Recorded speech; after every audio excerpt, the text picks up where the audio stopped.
Welcome to స్వతంత్ర. నేను విజయ్. ముందుగా హెడ్లైన్స్ చూద్దాం. నారా సైన్యానికి బుద్ధి చెప్పేందుకు ప్రజలంతా సిద్ధం.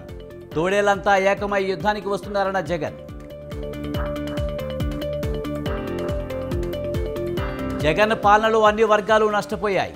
యువతకు జాబ్ రావాలంటే టీడీపీ అధికారంలోకి రావాలన్న బాబు.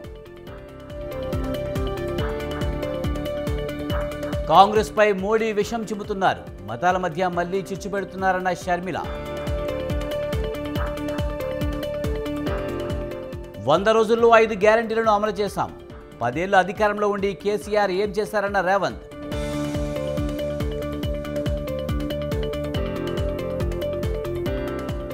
కాంగ్రెస్ దేశాన్ని విచ్ఛిన్నం చేయాలనుకుంటుంది. ఛత్తీస్గఢ్ ఎన్నికల ప్రచారంలో ప్రధాని మోదీ ఫైర్.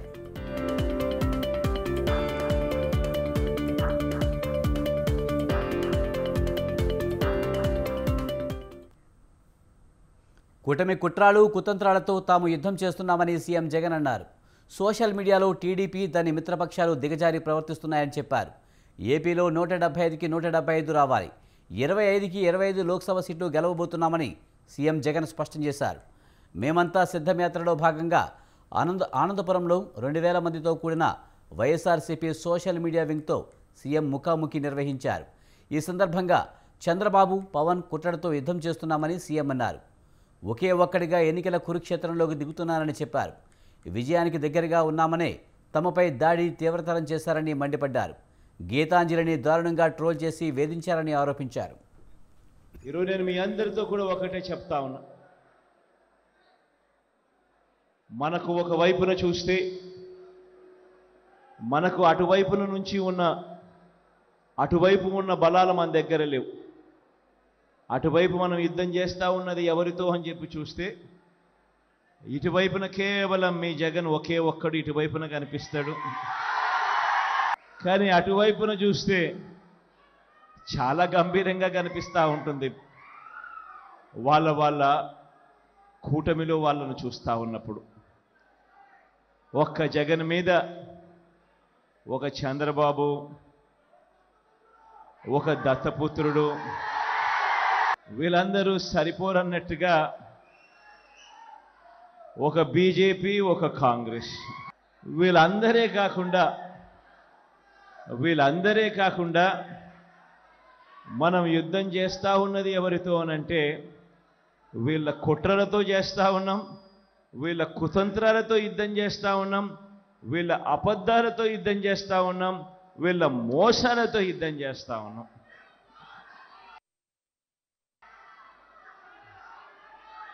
ఈ మధ్యకాలంలో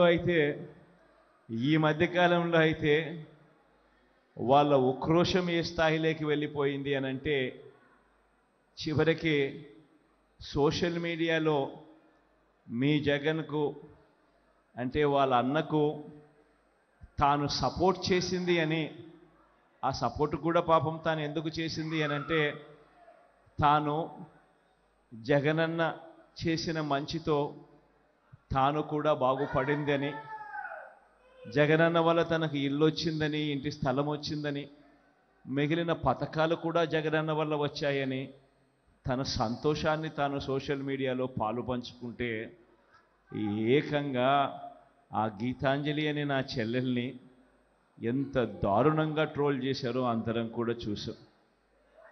ఎంత దారుణంగా హెరాస్ చేశారో మనం అంతా కూడా చూసాం. చివరికి ఆ చెల్లి సూసైడ్ చేసుకునేంత దూరం కూడా పోయింది అని అంటే నిజంగా ఈ వ్యవస్థ అన్నది ఎంత దారుణంగా చెడిపోయింది అని చెప్పడానికి ఇదొక నిదర్శనం. కొంతమంది విశాఖపట్నం వాసులు, కొంతమంది విశాఖపట్నం బయట నుంచి కూడా వచ్చిన వాళ్ళు ఈరోజు ఈ సిటీని చూస్తూ ఉన్నారు కదా, ఈ సిటీ ఆఫ్ డెస్టినీ అని.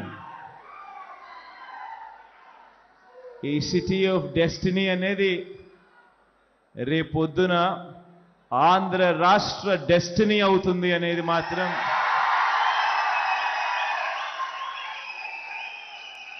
ఈ సందర్భంగా ఖచ్చితంగా తెలియజేస్తా ఉన్నా. ఈ విషయం తెలియజేస్తూ ఎప్పుడైతే ఒక ముఖ్యమంత్రి వచ్చి ఈ సిటీలో కూర్చోవడం మొదలు పెడతాడో ఎప్పుడైతే ముఖ్యమంత్రి ఈ సిటీ నుంచి పరిపాలన చేయడం మొదలు పెడతాడో అప్పుడు ఈ సిటీ అన్నది హైదరాబాద్తో పోటీ పడే పరిస్థితి, చెన్నైతో పోటీ పడే పరిస్థితి, బెంగళూరుతో పోటీ పడే పరిస్థితి, ఐటీని ఈ స్టేజ్ నుంచి ఈ స్టేజ్కి తీసుకొని పోయే పరిస్థితి కూడా ఉంటుంది. ఈ దెబ్బ ఇక్కడ తగిలింది అని అంటే, అది ఇక్కడ తగలేదు ఇక్కడ తగలేదు అని అంటే దేవుడు ఇంకా పెద్ద స్క్రిప్ట్ ఏదో మనతో రాయించే కార్యక్రమంలో ఉన్నాడు అనేది అని అర్థం. కాబట్టి భయం లేదు, భయం లేదు. గెలిచేది 175కు 175 సీట్లే అని, 25కి 25 ఎంపీ సీట్లే అని, ఒక్క సీటు కూడా ఎక్కడ తగ్గేందుకే వీల్లేదు. మీ భుజస్కంధాల మీద ఫోన్ అనే ఈ ఆయుధం మీ చేతుల్లో ఉంది అన్నది గుర్తుపెట్టుకోమని మీ అందరితో కూడా కోరుతా ఉన్నా. తండ్రి ఆస్తి మొత్తం కొట్టేసి చెల్లికి వాటా ఇవ్వకుండా అప్పు ఇచ్చిన దుర్మార్గుడు జగన్ అని టీడీపీ అధినేత చంద్రబాబు విమర్శించారు. రాబోయే ఎన్నికల్లో ఉత్తరాంధ్రలో క్లీన్ స్వీప్ చేయబోతున్నామని అన్నారు. ప్రజలు గెలవాలని, రాష్ట్రం బాగుండాలని పొత్తు పెట్టుకున్నామన్నారు. జగన్కు అహంకారం నెత్తికెక్కిందని, శాశ్వతంగా రాష్ట్రంలో తానే సీఎం అనుకుంటున్నాడన్నారు. రాష్ట్రంలో అభివృద్ధి లేదని, నామమాత్రం సంక్షేమమే అన్నారు. రాష్ట్రాన్ని ఎక్కడికక్కడ విధ్వంసం చేసి ప్రజల కోసం కట్టిన ప్రజావేదికని కూల్చేసి అక్కడి నుంచి పాలన సాగిస్తున్న దుర్మార్గుడు జగన్ అని చంద్రబాబు మండిపడ్డారు. రేపు జరిగే ఎన్నికల్లో ఉత్తరాంధ్ర క్లీన్ స్వీప్ చేయబోతున్నామని చెప్పి మీకు విజ్ఞప్తి చేస్తున్నా. ప్రజలు గెలవాలి, రాష్ట్రం నిలబడాలి, అందుకే మేము పొత్తు పెట్టుకున్నాం. కానీ జగన్కి మీరు అధికారం ఇచ్చారు. ఆ రోజు మీ దగ్గరికి వచ్చాడు, వస్తే నెత్తి మీద చెయ్యి పెట్టాడు. మొత్తం అతిపెద్ద మెజారిటీతో గెలిపించారు. తమిళ్లో అవునా కాదా అని అడుగుతున్నా. ఇతనికి అహంకారం నెత్తెనెక్కింది. శాశ్వతంగా ఇతనే ముఖ్యమంత్రిగా ఉంటారని విర్రవీగిపోయాడు. ఈ రాష్ట్రంలో అభివృద్ధి లేదు, నామమాత్రం సంక్షేమం.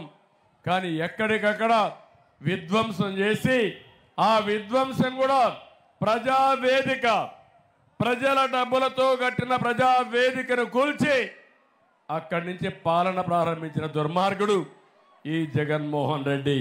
రేపు జరిగే ఎన్నికల్లో ఉత్తరాంధ్ర క్లీన్ స్వీప్ చేయబోతున్నామని చెప్పి మీకు విజ్ఞప్తి చేస్తున్నా. ప్రజలు గెలవాలి, రాష్ట్రం నిలబడాలి, అందుకే మేము పొత్తు పెట్టుకున్నాం. కానీ జగన్కి మీరు అధికారం ఇచ్చారు. ఆ రోజు మీ దగ్గరికి వచ్చాడు, వస్తే నెత్తి మీద చెయ్యి పెట్టాడు. మొత్తం అతిపెద్ద మెజారిటీతో గెలిపించారు. తమిళ్లో అవునా కాదా అని అడుగుతున్నా. ఇతనికి అహంకారం నెత్తెనెక్కింది. శాశ్వతంగా ఇతనే ముఖ్యమంత్రిగా ఉంటారని విర్రవీగిపోయాడు. ఈ రాష్ట్రంలో అభివృద్ధి లేదు, నామమాత్రం సంక్షేమం.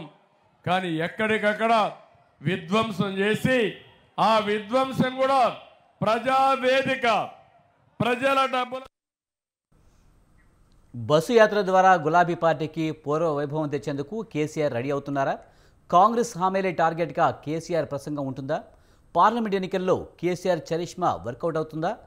రైతు ఎజెండాతో ముందుకు వెళ్తున్న గులాబీ పార్టీకి ఓట్లు రాలతాయా? ఎంతకు గులాబీ దళపతి స్కెచ్ ఏంటి? Watch the story.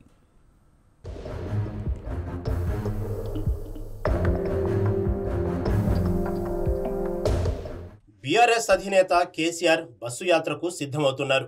ఈ నెల 24 నుంచి మే 10 వరకు రాష్ట్ర వ్యాప్తంగా బస్సు యాత్ర చేయనున్నారు. మిర్యాలగూడ నుండి ప్రారంభమయ్యే బస్సు యాత్ర సిద్దిపేటలో జరిగే బహిరంగ సభతో ముగియనుంది. పార్లమెంట్ ఎన్నికల ప్రచారంలో భాగంగా 17 రోజుల పాటు 15 లోక్సభ స్థానాల్లో కేసీఆర్ రోడ్ షోలు ఉండే విధంగా షెడ్యూల్ ప్రకటించారు. 24న కేసీఆర్ తెలంగాణ భవన్ నుండి బస్సులో బయలుదేరి మిర్యాలగూడకు వెళ్తారు.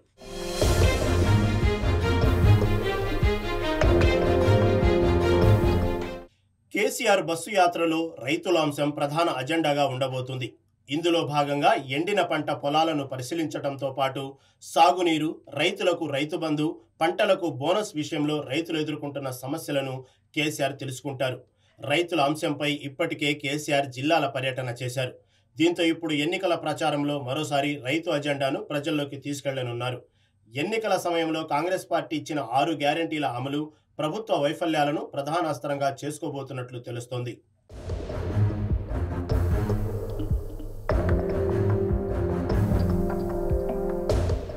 తెలంగాణ రాష్ట్రం ఏర్పడిన తర్వాత జరిగిన 3 ఎన్నికలను తెలంగాణ సెంటిమెంట్తోనే బీఆర్ఎస్ ఎదుర్కొంది. 2014, 2018 అసెంబ్లీ ఎన్నికల్లో బీఆర్ఎస్ అధికారంలోకి వచ్చింది. 2023 అసెంబ్లీ ఎన్నికల్లో మాత్రం తెలంగాణ సెంటిమెంట్ వర్కౌట్ కాలేదు. ప్రభుత్వ వ్యతిరేకత కూడా బాగా ఉండటంతో బీఆర్ఎస్ అధికారం కోల్పోయింది. రాష్ట్రంలో సింగిల్గా పోటీ చేసిన గులాబీ పార్టీ 39 అసెంబ్లీ స్థానాలకే పరిమితమైంది. అయితే ఇప్పుడు పార్లమెంట్ ఎన్నికల్లో రైతుల అజెండాగా ఎన్నికలకు వెళుతోంది. అందుకే కేసీఆర్ పొలంబాట, బస్సు యాత్ర లాంటి కార్యక్రమాలతో రైతుల పక్షాన నిలిచే ప్రయత్నం చేస్తున్నారు. ఈ నేపథ్యంలో కేసీఆర్ రోడ్ షోలతో గులాబీ పార్టీకి ఓట్లు వస్తాయా అనే టాక్ నడుస్తోంది.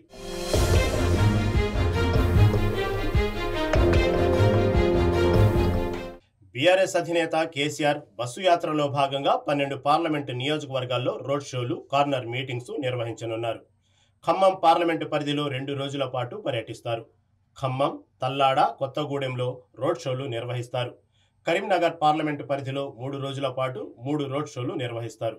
పెద్దపల్లి పార్లమెంటు పరిధిలో 2 రోజులు, మెదక్ పార్లమెంటు పరిధిలో 3 రోజుల పాటు కేసీఆర్ పర్యటించనున్నారు. మరోవైపు రాష్ట్ర వ్యాప్తంగా అన్ని పార్లమెంటు నియోజకవర్గాల్లో బహిరంగ సభలు నిర్వహించాలని భావించినప్పటికీ కేసీఆర్ ఈ ఆలోచనను విరమించుకున్నారనే టాక్ వినిపిస్తోంది. బహిరంగ సభలతో సభ నిర్వహణ, జన సమీకరణ చేయడం ఇబ్బందిగా మారటంతో పాటుగా ఖర్చు సైతం భారీగా అవుతుండటంతో బహిరంగ సభలను వాయిదా వేశారనే ప్రచారం జరుగుతోంది. మరి ప్రతిపక్ష నేత హోదాలో కేసీఆర్ రోడ్ షోలను ప్రజలు ఎలా రిసీవ్ చేసుకుంటారనేది తేలాలంటే పార్లమెంట్ ఎన్నికల ఫలితాల వరకు వేచి చూడాల్సిందే.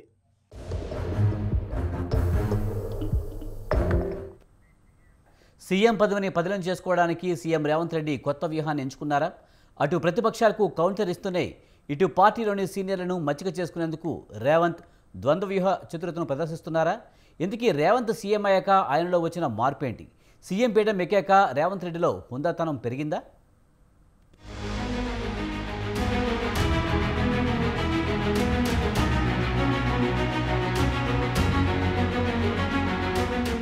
లోక్సభ ఎన్నికలలో సత్తా చాటి మెజారిటీ స్థానాలను దక్కించుకోవాలని అధికార కాంగ్రెస్ వ్యూహాలు పన్నుతోంది. అయితే ఈ ఎన్నికల బాధ్యతను తన భుజస్కంధాల మీద వేసుకున్నారు సీఎం రేవంత్. ప్రస్తుతం తెలంగాణ కాంగ్రెస్ పార్టీలో కీలకంగా వ్యవహరిస్తున్న ఆయన ఈ పార్లమెంట్ ఎన్నికలకు కూడా స్టార్ క్యాంపెయినర్ గా కాంగ్రెస్ దళాన్ని ముందుకు నడిపిస్తున్నారు. అయితే సీఎం పదవిని పదిలం చేసుకునేందుకు రేవంత్ రెడ్డి కొత్త వ్యూహాన్ని ఎంచుకున్నట్లుగా కనబడుతోందని విశ్లేషకులు అంటున్నారు. అటు ప్రతిపక్ష నేతలకు కౌంటర్ ఇస్తూనే ఇటు సొంత పార్టీ నేతలను మచ్చిక చేసుకునేందుకు రేవంత్ ద్వంద్వ వ్యూహ చతురతను ప్రదర్శిస్తున్నారని వారు చెబుతున్నారు.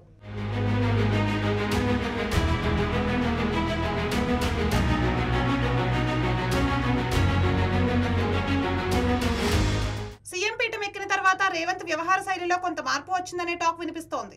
రాజకీయాల్లో ఎక్కడ నెగ్గాలో కాదు, ఎక్కడ తగ్గాలో తెలియాలి అనే సిద్ధాంతాన్ని రేవంత్ గట్టిగానే ఫాలో అవుతున్నట్లు కనిపిస్తోందని విశ్లేషకుల మాట. భువనగిరి పార్లమెంట్ సీటు విషయంలో పట్టుబట్టి అధిష్టానం వద్ద తన సన్నిహితుడికి టికెట్ ఇప్పించుకున్న రేవంత్ అదే భువనగిరి టికెట్ ఆశించిన కోమటిరెడ్డి రాజగోపాల్ని ఇన్ఛార్జిగా చేసి చాకచక్యంగా వ్యవహరించారు. దీంతో సరిపెట్టకుండా భేదభావాలు, వ్యక్తిగత వైరుధ్యాలు పక్కన పెట్టి ఎమ్మెల్యే రాజగోపాల్ రెడ్డి నివాసానికి వెళ్లి భువనగిరి పార్లమెంటు సమీక్షా సమావేశంలో పాల్గొన్న విషయాన్ని విశ్లేషకులు గుర్తు చేస్తున్నారు.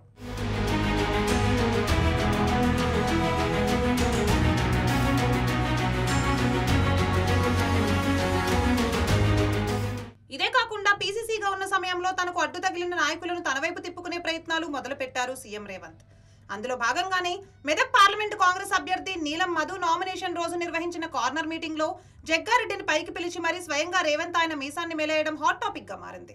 అంతేకాకుండా రేవంత్ పీసీసీ పదవి కొనుక్కున్నారని గతంలో వ్యాఖ్యలు చేసిన కోమటిరెడ్డిని ఉద్దేశిస్తూ తన తర్వాత సీఎం అయ్యే అర్హత ఆయనకే ఉందని బాంబు పేల్చారు రేవంత్. ఇది ఒక రకంగా ఇరువురి నేతల నడుమ సహృద్భావం చూపినా ఇతర ఒరిజినల్ కాంగ్రెస్ నేతలకు కొంత గాయం చేసినట్లు అయిందనే వాదన ఉంది. మీ అభిమాన నాయకుడు కోమటిరెడ్డి వెంకటరెడ్డి గారు ఆనాడు మంత్రి పదవిని త్యాగం చేసి నల్గొండ గడ్డ మీద ఆమరణ నిరాదీక్ష చేసి చావు నోట్లో తలకాయ పెట్టి తన అధిష్టానాన్ని కూడా తెలంగాణ కోసం ఎదిరించి నిలబడి తెలంగాణ రాష్ట్రాన్ని సాధించిండు. వాడెవడో సన్నాసి, భూమికి మూరేడు లేడు, ఎంకన్నా మస్క కొడుతుండు, మంత్రి పదవి కోసం రాజగోపాల్ మస్క కొడుతుండు అంటారు. ఆ సన్నాసికి ఒక్క మాట చెప్పదలుచుకున్నా నేను. దొరగారి గడిలో సారాలో సోడా పోసి కాదు వాళ్ళు వచ్చింది. కోమటిరెడ్డి బ్రదర్స్ రక్తాన్ని చెమటగా మార్చి భుజాలు కాయలు కాసేలా 3 రంగుల జెండాను మోసి నాయకులుగా ఎదిగినరు. వాస్తవంగా నాతో పాటు ఎవరైనా ముఖ్యమంత్రి పదవికి అర్హత ఉందంటే అది కోమటిరెడ్డి వెంకటరెడ్డి గారికి అని చెప్పి నేను మనస్ఫూర్తిగా చెప్తున్నా. మొత్తానికైతే సీఎం అయ్యాక రేవంత్ వ్యవహార శైలిలో మార్పు కనిపిస్తోందని, సీఎం పీఠం ఎక్కాక ఆయనలో హుందాతనం పెరిగిందనే అభిప్రాయాలు రాజకీయ విశ్లేషకుల్లో వ్యక్తమవుతున్నాయి.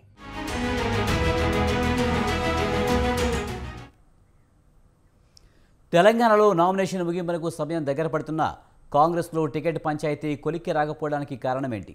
ఖమ్మం అభ్యర్థి ప్రకటనపై హైదరాబాద్ హైకమాండ్ చేతులెత్తేసిందా? బెంగళూరు వేదికగా జరుగుతున్న మంతనాలేంటి? ఇకనైనా టికెట్ పోరుకు ఎండ్ పడుతుందా? పార్లమెంట్ వేరులో నిలిచేదెవరు? తప్పుకునే నాయకుడెవరు?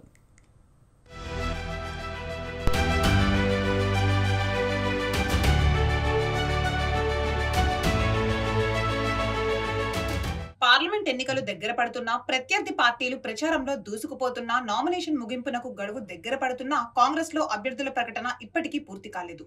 పెండింగ్ లో ఉన్న హైదరాబాద్, ఖమ్మం, కరీంనగర్ అభ్యర్థుల ప్రకటనపై తెలంగాణ హైకమాండ్ మల్లగుల్లాలు పడుతోంది. ఇక ఇప్పటి వరకు అభ్యర్థులను ప్రకటించిన పార్లమెంట్ నియోజకవర్గాలలో సీఎం రేవంత్ రెడ్డి సమీక్షా సమావేశాలు నిర్వహించి సుడిగాలి పర్యటనలతో నామినేషన్ కార్యక్రమాలు, బహిరంగ సభల్లో పాల్గొంటున్నారు. మరోవైపు రాష్ట్ర వ్యాప్తంగా కాంగ్రెస్ గెలుపు కోసం అభ్యర్థులతో పాటు సీనియర్ నేతలు దూకుడుగా వ్యవహరిస్తూ ముందుకు సాగుతున్నారు. ఈ క్రమంలో హైదరాబాద్, ఖమ్మం, కరీంనగర్ స్థానాల్లో టికెట్ కోసం తీవ్ర పోటీ నెలకొనడంతో ఎవరిని సముదాయించలేక, ఎవరి మాట వినే పరిస్థితి లేక టీపీసీసీ చేతులెత్తేసింది. మరోవైపు ఖమ్మం సీటు కోసం మంత్రులిద్దరూ పోటీ పడుతున్నారు. ఎవరికెవరూ తగ్గడం లేదు. ఈ విషయంలో వేలు పెడితే ఇబ్బందులు తప్పవని, మొదటికే మోసం వస్తుందని భావించిన సీఎం రేవంత్ తాను జోక్యం చేసుకోలేనని తేల్చి చెప్పినట్లు సమాచారం. దీంతో ఈ వ్యవహారం ఢిల్లీ నుంచి బెంగళూరుకు చేరింది.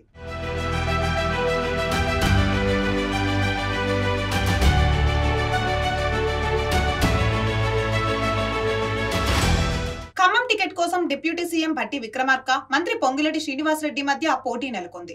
తమ కుటుంబ సభ్యులకు టికెట్ కోసం విశ్వ ప్రయత్నాలు చేస్తున్నారు ఇరు నేతలు. పొంగులేటి ఆయన సోదరుడు ప్రసాద్ రెడ్డికే సీటు కావాలని హైకమాండ్ పై ఒత్తిడి తెస్తూ ఉండగా, భట్టి తన భార్య నందినికైనా లేదంటే రాయల నాగేశ్వరరావుకైనా సీటు టికెట్ ఇవ్వాలని పట్టుబడుతున్నారు. దీంతో Congress trouble shooter DK Shivakumar వద్దకు ఖమ్మం సీటు పంచాయతీ వెళ్లింది. ఖర్గే సమక్షంలో బెంగళూరు వేదికగా ఖమ్మం పాలిటిక్స్ మీద మంతనాలు జరుగుతున్నాయి.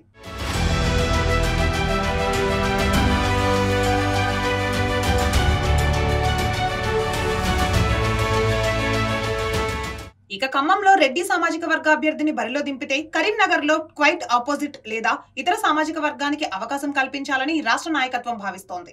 ఒకటి రెడ్డి సామాజిక వర్గానికి కేటాయిస్తే మరొకటి వెలమ సామాజిక వర్గానికి కేటాయించాలన్న ఆలోచనలో ఉంది.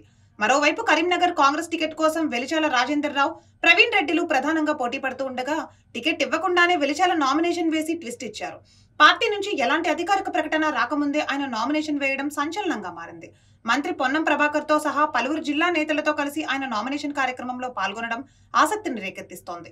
అయితే సీఎం రేవంత్ రెడ్డికి తెలిసే ఇదంతా జరిగిందా, లేదంటే పార్టీలో ఏదన్నా ముసలం కొనసాగుతోందా అనేది ప్రస్తుతం హాట్ టాపిక్ గా మారింది. ఇకపోతే హైదరాబాద్ పార్లమెంట్ కి హైదరాబాద్ డీసీసీ అధ్యక్షులు సమీరుల్లా ఖాన్ పేరు వినిపిస్తోంది.